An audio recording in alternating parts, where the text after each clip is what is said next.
Hello everyone and welcome back to Dragalia Foundry, a fan channel where everything Dragalia Lost can be found. This video is the fifth in a series of tier list videos ranking the dragons of Dragalia Lost by element. Today's focus will be on light dragons. This video is the penultimate entry in this series, with one more planned just to review and recap everything as a whole. Lilith's release has certainly impacted my thoughts on the light element and affected which dragons I see as worthwhile investments. At the same time that I'm releasing this, light dragons have double drops and half stamina for draconic essences, so make sure to pick those up by playing the main campaign on hard and very hard while you can. I'm eager to read your take on this tier list in the comments below as always. And with that being said, let's get started. I've set up tiers from S+ to F, and we'll go through each tier one by one from best to worst, left to right. Let's begin with the S+ tier. And well, this was a tough call. There's definitely a clear best light element dragon, and I do think she's well worth spending sunlight stones on unbinding. But I also don't think she quite rises to the S+ level to where she's absolutely exceptional and leagues above every other dragon in the element. For that reason, I've chosen not to include any dragons at the S+ tier this time around. Of course, I'm talking about Gala Reborn Jeanne as far as the best light dragon, who takes us into the S tier where she sits alongside Daikokuten. Gala Jeanne is worth investing in, no question, but she isn't on the level of Mars, Gold Fafnir, or Gaivnia and Krenia, the latter even considering Nihility, at least in my opinion. As for what makes her so good, well, like the other Gala Reborn dragons, Jeanne offers a flat 70% strength, already great, plus 30% bonus elemental damage against shadow or neutral foes for 45 seconds every time the dragon gauge fills by 10%. The elemental bonus does not stack, but it isn't dispelled by Curse of Nihility, and the light Agito weapons ensure the dragon gauge is easy to replenish. This makes Gala Reborn Jeanne a beast against Lilith's Encroaching Shadow and Tartarus' Wrath alike. On top of the usual Gala Reborn abilities, Jeanne's skill not only deals damage in a wide area, but also increases the equipped adventurer's max HP by 10% for the rest of the quest, providing a permanent improvement to defense and sustain. This helps when trying to auto-battle expert Lilith and Tartarus consistently thanks to the auto shapeshift feature. And like other Gala Reborn dragons, Jeanne can use her skill twice per shapeshift, once on command and again when her shapeshift ends, so you can earn 20% max HP at transformation up to a cap of 30%, after which you'll be healed by the skill instead. The one weakness to Jeanne is that her dragon combos are kind of slow and clunky. Still, Jeanne's wide radius of attack actually ends up pretty nice against Lilith, since it helps demolish both her wings at once. There's no question Gala Jeanne is the best light dragon, but I also think, for now, she isn't a must-have. I would certainly spend stones to unbind her, and I don't expect her to be surpassed anytime soon. But the other options in the light element are good to solid. You can clear stuff without her, just not as fast. One of the other options is Daikokuten, who grants 55% strength plus 25% more strength so long as the equipped adventurer's combo count is 15 or higher. 80% strength is about as high as Dragalia goes outside of Gala dragons, so Daikokuten is strong in that respect. Combo count isn't always easy for light adventurers to maintain, so that can be a downside, but light Agito weapons do come with a little extra combo time. It gets toggled on and off, but it does help slightly, and so can the chainco abilities of Mitsuhide or Fritz. Indeed, Daikokuten is particularly well suited to weapon types like daggers, bows, and manacasters who can quickly build a combo from scratch if needed. Still not better than Jeanne, but this is his best use case. Mitsuhide, Luca, and Ilya could do worse. If you have Daikokuten and not Jeanne, he should do just fine for most content. Daikokuten's skill deals damage and creates a 20% attack rate buff zone for 10 seconds. Alongside his respectable dragon form, this is a good way to apply some quick dragon damage against Tartarus. For Lilith, Curse of Nihility renders the buff zone null and void, but on the expert difficulty, there are a few windows where it can be applied, including during break sometimes, and it's a pretty good emergency skill to free someone from the candy prison. For co-op, Daikokuten is powerful enough that it falls within an acceptable tier for expert Lilith, and he should more than pull his his weight versus any difficulty of Tartarus. Moving past the S tier, I think you'll see more of Lilith's influence on this list. Let's move on to the A tier, where I've placed Cupid and Core Saint Phoenix. Notably, Curse of Nihility has minimal to no detrimental effects on these dragons. Even though some dragons we'll see at lower tiers than this may have a higher upside against Tartarus, I think the better long-term investment is to pick dragons who can work well against both Tartarus and Lilith, meaning Curse of Nihility must be a consideration. If you don't have Gala Reborn Jean or Daikokuten, then I think these dragons are some of your next best options for DPS units. Cupid is an essence-eligible dragon who grants 60% strength to light adventurers. His skill heals all allies for a small amount and increases the team's critical rate by 25% for 15 seconds. Cupid isn't exactly the best as far as raw power or DPS, but considering he's free to unbind via Draconic Essences, he's great. The buff from his skill does get cancelled by Curse of Nihility, but like with Daikokuten, there's usually a window where it's workable on the expert difficulty. Moreover though, I like Cupid because I feel like he's a very beginner-friendly dragon.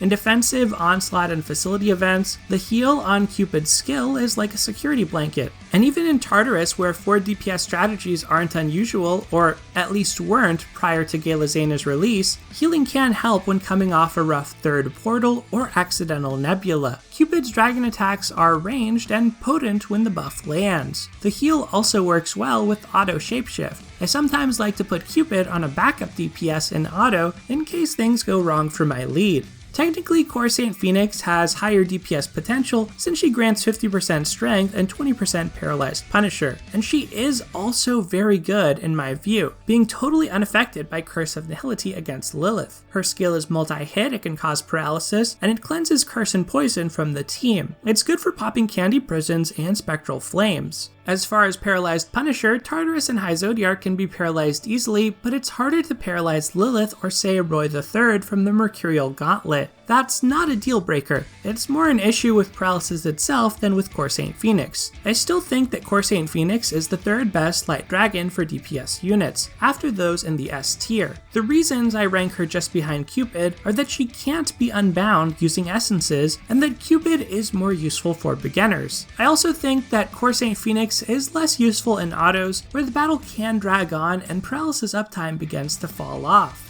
Prior to Lilith's release, I thought my Cupid and Core Saint Phoenix were safely retired. I didn't expect to need them for much of anything in the future, having multiple light Gala dragons as well as Daikokuten. Oh, but how the mighty have fallen. The new mechanics in Lilith's fight demonstrate how an otherwise awesome dragon can be taken out in a snap. Of course, I'm talking about Gala Thor, who kicks off the B tier, where he's joined by Popstar Siren, Gilgamesh, and Tie Shan Gongzhu. If you asked me 1 month ago to compare Gala Thor and Gilgamesh, I certainly would not have predicted this. But here we are. Gala Thor is a fantastic dragon, to be clear, but he's mediocre against Lilith. Versus Tartarus, he's an S. Yet against Lilith, where his energy mechanics are completely nullified, he's a D. I don't think the newest endgame content should be the only factor for this tier list, so that's why I've met in the middle at a B. Lots of folks are still working on Tartarus or even High Zodiark, and to be fair, Thor is awesome for those quests. Mechanically, Gala Thor is pretty unique. He's got 50% strength at base and gives you 1 energy stack every 5 seconds that pass. Then he gets more strength for every energy stack you have. The first energy gives you 25% extra strength, making Thor into a 75% strength dragon, already very good. Each subsequent energy up to 5 full stacks bumps that up by 5 percentage points, up to a total of 95% strength at most. Thor's skill does good damage, and he energizes the entire team when his shapeshift comes undone. Thor's problem versus Lilith on Expert or Master is that for most of the match, Nihility cancels out energy. Against Tartarus, he's great for adventurers who naturally work with energy like Lucretia, and for those who have 1 main attacking skill to reap the rewards of all that energy like Gala Luca. But outside of the standard difficulty, Gala Thor is basically useless versus Lilith. I don't recommend you use him there at all. Popstar Siren follows Thor, and she's another dragon who falls victim to Curse of Nihility. She is essence eligible and grants 40% strength when max unbound, plus an extra 3 seconds of shapeshift time to your entire team. Her dragon form is bad, with weak auto attacks, but her purpose is in her dragon skill alone.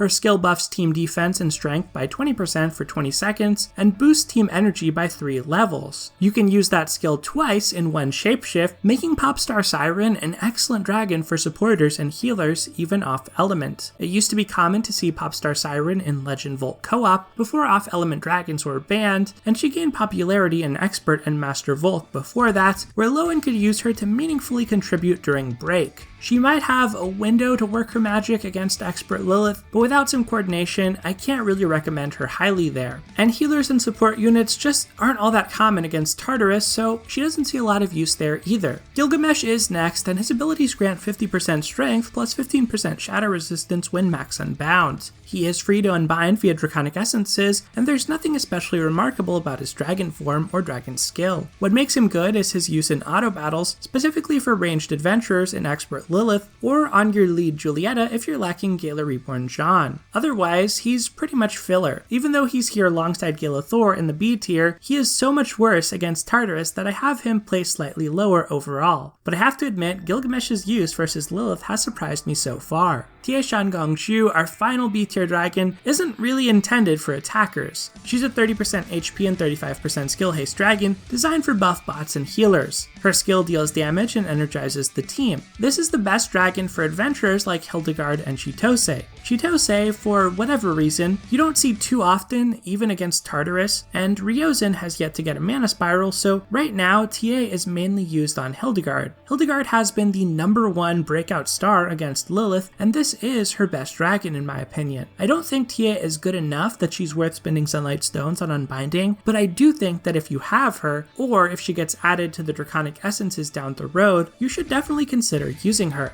Part of the reason I'm not crazy about TA is that Hildegard has another great option who is already free to unbind using Draconic Essences at the C tier, and that's the original Jeanne d'Arc. She's joined at the C tier by High Jupiter, Liger, Takamikazuchi, and Lumiere Pandora. Jeanne d'Arc grants 60% HP, and her skill deals damage while buffing team defense. You'll never want to shapeshift into her if you're on duty healing off creeping corrosion, but the sheer HP generates huge burst heals and regen ticks, plus makes it so that every shield Hildegard casts is capable of tanking big attacks like Crossing Candy and Sweet Circle. I find Jeanne is safe and comfy to use, but TA is better for casting shared skills to help with team offense. High Jupiter grants 35% HP and strength along with 20% dragon time. His skill can cause paralysis. All copies are free by battling against the high dragons. Liger has the same HP and strength abilities with slightly better stats and a similar skill, and he can be unbound via Draconic Essences. These two are the next best options for Hildegard after TA and Jeanne in my opinion. They're also okay on Gala Zena, as is the original Jeanne d'Arc, but I think Gala Zena still prefers to use Gala Reborn Jeanne when possible. Takamikazuchi is Essence eligible, and he has 40% strength and 25% overdrive Punisher. If a boss spends a lot of time in overdrive, as does Tartarus on the Master difficulty, this is okay. It just feels really bad to lose Punisher at break, since that's normally when you actively want to pile on damage. Otherwise, the only noteworthy thing about Takamikazuchi is that his dragon skill causes stun. That's not very common within the light element, and I guess you could use it to stun Tartarus before he hits everyone with Fury of the Fallen on the expert difficulty. A similar strategy was popular in the past using Hawk and Gala Alex. And rounding out the C tier, Lumiere Pandora is another dragon in an odd spot like Gala Thor. She's an A when used against Tartarus, but an F when used against Lilith, so I've met in the middle at a C here. How she works mechanically is that she starts off with 4 happiness stacks, each granting 20% strength for a total of 80%. Every 20 seconds, 1 stack fades, but they can be regained whenever the equipped adventurer buffs themselves. The problem? The stacks get completely negated against Curse of Nihility. That's why Lumiere Pandora should not be used whatsoever against Lilith, but she is pretty good against Tartarus. Shishimai, Lindworm, Unicorn, and Halloween Silk form the D tier. Shishimai is a raid welfare dragon who provides 70% critical damage and whose skills power up the strength, critical rate, or defense of all allies by 20% for 10 seconds at random. His skill is very fun to spam in raids, but even with inspiration strategies, you'd rather just have a strength dragon rather than pile on the critical damage bracket. Lindworm is a 4-star who provides 45% 30% strength when max unbound. Well, it's not too far behind Galethor versus Lilith, so that's something I suppose. Unicorn provides 45% HP, solid for healers in a pinch, and Halloween Silk is the worst of both worlds with 20% HP and strength. Her skill debuffs enemy strength, and you should really never use her. She's sadly a borderline F. And at F, Astral Imp, Jupiter, Hinata, and Moondrake close us out. They're all cute and fun to use, but 3-star Dragon and 4-star Story Dragon abilities are just too inconsequential to ever genuinely recommend. And well, that does it for my Light Dragon tier list. Honorable mention to Arsene, who wasn't discussed, but might low-key be good for Lilith if you lack Galajan, since Light still lacks a proper skill damage dragon. If Lilith is any indication, perhaps future Sinister Dominion quests will be equally stringent in terms of the push towards stronger and newer dragons. I suppose it remains to be seen. Let me know which Dragalia Lost Light Dragons you think are best and why in the comments below. Otherwise, everyone, thank you as always for watching, take care, and I'll see you next time.